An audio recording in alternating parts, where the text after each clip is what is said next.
Hey guys, Coach Pop here. Thanks for joining me for the video cast for the lesson 1.3. We've looked at understanding time and understanding space in terms of trying to figure out how we got to where we are now. The third aspect of this is understanding themes. And the way we're going to do this is with something called a spice tea chart. And you've never done this before, I'm quite certain of that, but it's not that complicated. So I'm hoping today is going to be a kind of short video. Again, this is for those were not in class, but you definitely need to understand this because it's something that we're going to be dealing with a great deal throughout the rest of the year. So, what is a theme? It's basically a technique for thinking about how human communities are organized. There's a guy, a historian, Robert Strayer, we're going to talk about a lot. He talks about human communities. If you take a group of people, a single group of people, how do they organize themselves? Now, David Christian uses the term lifeways, ways of life, as opposed to lifestyle, which is definitely much more specific and has certain connotations he wants to get away from. But the issue with that is those look primarily at food production, and that's a consequence of the fact that he's looking at human history in the context of the whole universe. In other words, through big history. We're going to look at it a little differently for most of this course. So think about it this way.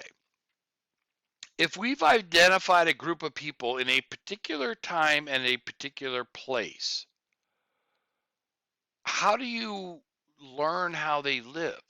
That's what a theme is. In other words, we're looking at particular themes to figure out how people lived in a particular time or place. Now, you've got a PDF of this. If you were in class, obviously you've already got it.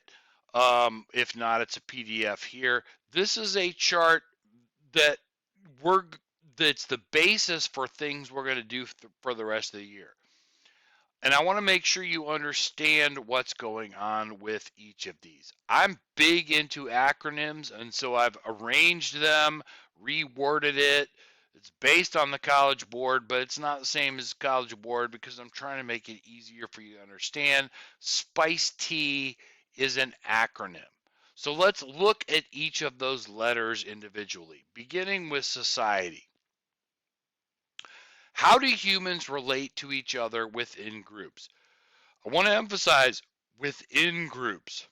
In other words, it's not how one civilization, for example, relates to another civilization, but how do the people within that civilization relate to each other? So, one example is family and kinship. Kinship is a term you may not be familiar with. It's basically extended family, and that depends on the particular society.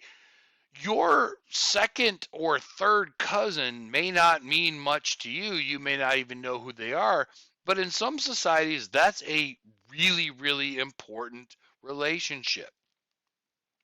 Gender roles and relations have to do with how men and women, girls and boys relate to each other. And what are their roles expected within that particular society? Similarly, we got racial and ethnic constructions. And as you're going to see, like these are concepts that are relatively modern. Like, yeah, everybody's different and you might look different and you might speak a different language, but the extent to which those define you as something in particular changes over time, and it depends very much within the society that you live.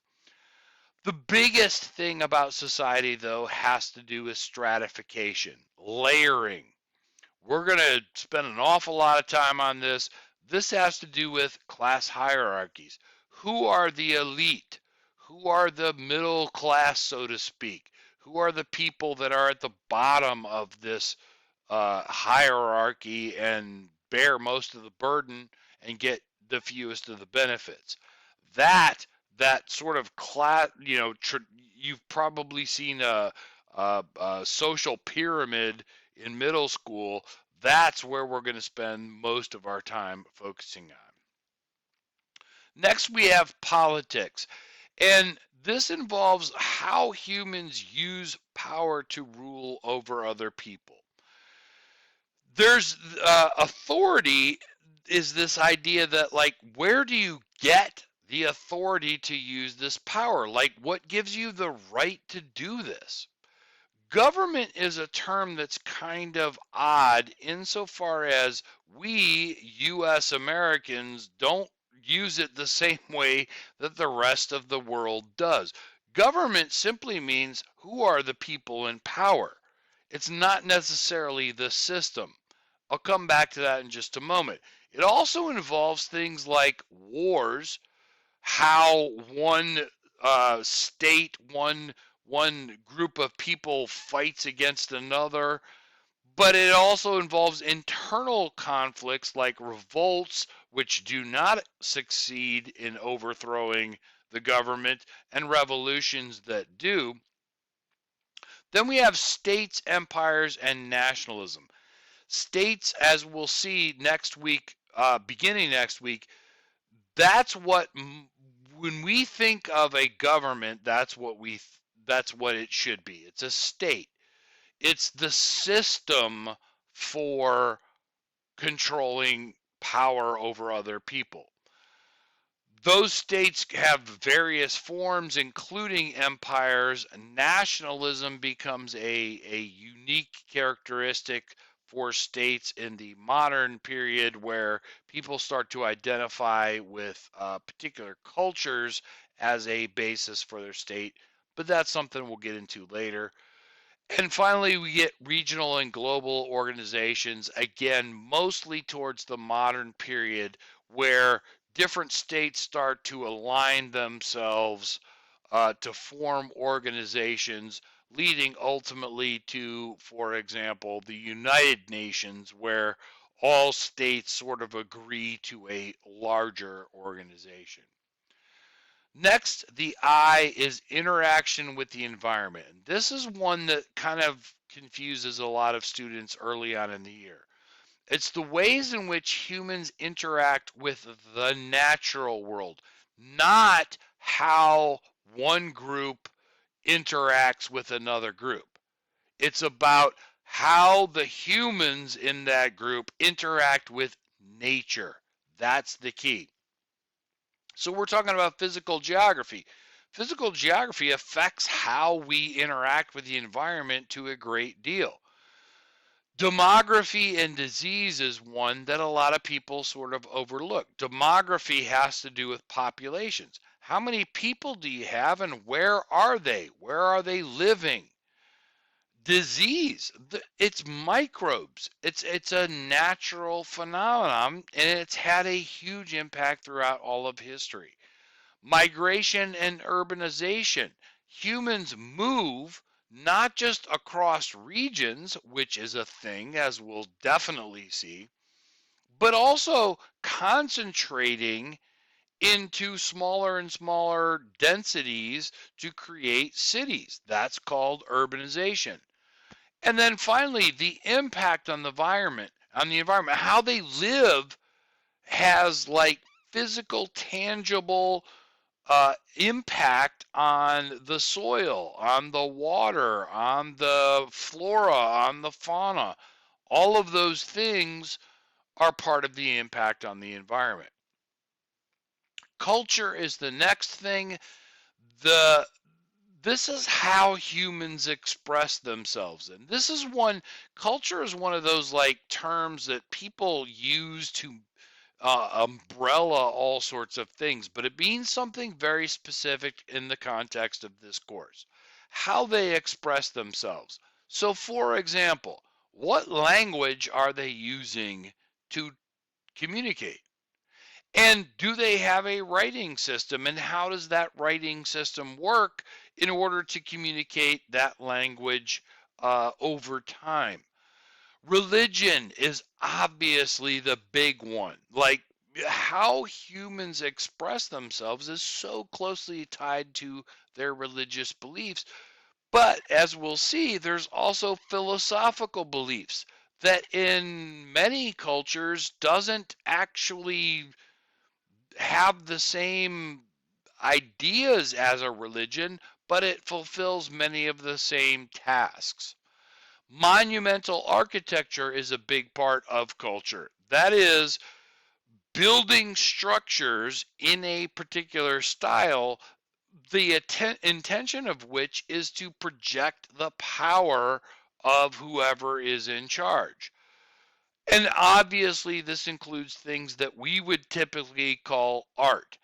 Fine art like painting and sculpture and things like this, but also like sort of, more mundane arts, if you want to think of it that way, um, that that are expressing the views of the people that are making them.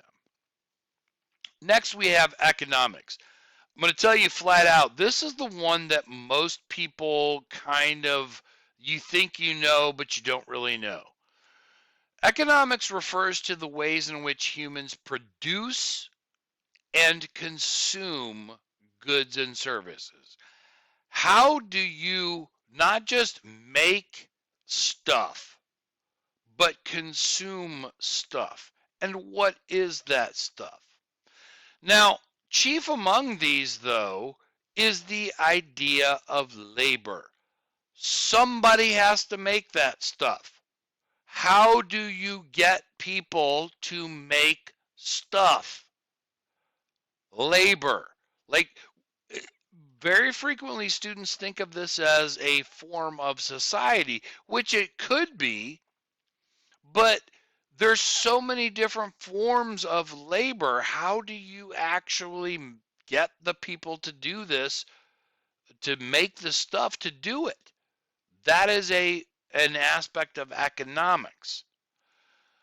Trade and commerce is the one most people think of automatically. Like, you're trading goods and services that you produce in order to consume goods and services that other people uh, produce.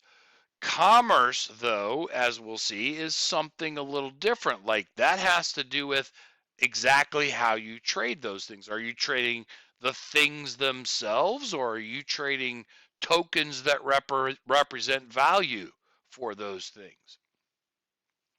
But modes of production is the most complicated one and the hardest one for most students to grasp. Modes of production involves how you make things. And if you were in class, this is on the back of your sheet. It's the second part of the PDF if you were absent. Um, it involves making food, goods, and services. And it's a really complex idea that we'll get into much more later on. But it is important at this point that you just glance over those and sort of get a general idea of what we're talking about, ways in which you generate value is a way of thinking about modes of production. And finally, we get ideologies surrounding how you produce and consume those things. Capitalism and socialism being the two biggest of those two. Now, it's important to recognize those aren't things that develop until the modern world, anyways. Um, but they're like such hot topics that they're obviously things we want to focus on at some point, although that point's later on. Finally, we have technology.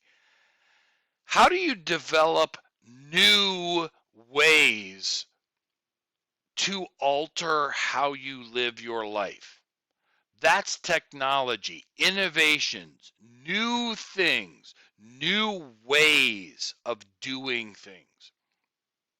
This includes scientific developments, for example. What constitutes science, though, might be different in different human communities, as we'll see. The biggest thing, though, is tools and transportations, like the things that you use to make stuff, and then how you move that stuff. Engineering is a big part of this, closely related to monumental architecture, among other things, but like you've got to have some sort of design for how to build all of this stuff. And finally, math. How do you calculate things? And it's kind of remarkable, the diversity of ways of doing that is much larger than most people expect. Now, in class, there was an activity that we did based on this. If you were absent, you do not have to worry about all of that. You do need to know the contents of the Spice Tea chart, but I want to emphasize that you have a homework assignment even if you were absent. Now, when I say that, as I hope you've realized by now, it if you've got it on time, you get the stamp to get the bonus. If not, that's okay too. The homework for tonight, though, is a PDF that is over a topic called periodization, how we divide history into different periods. You read that, that's like 4 pages, and then there's reading questions to answer. Those reading questions, if you were in class earlier in the week, were actually on the back of the page that you got on yesterday's lesson that had the uh, things that you had to locate and label for the physical geography map. They're also included on a PDF if you were absent. This one's going to be a little tough, though. I want to remind you, this is a college level course, allegedly. The reading, even though I've summarized it for you, it's dense, it's tough. Give it your best shot. It's okay if you can't figure some things out. Do it, give it your best shot. Just please don't Google the questions. This is an assignment, as most are, where that's not allowed. The last one was. This one, just give it your best shot on your own.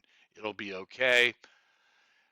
Especially if you are watching this because you are absent. I really want to reiterate how grateful I am that you are even giving an effort.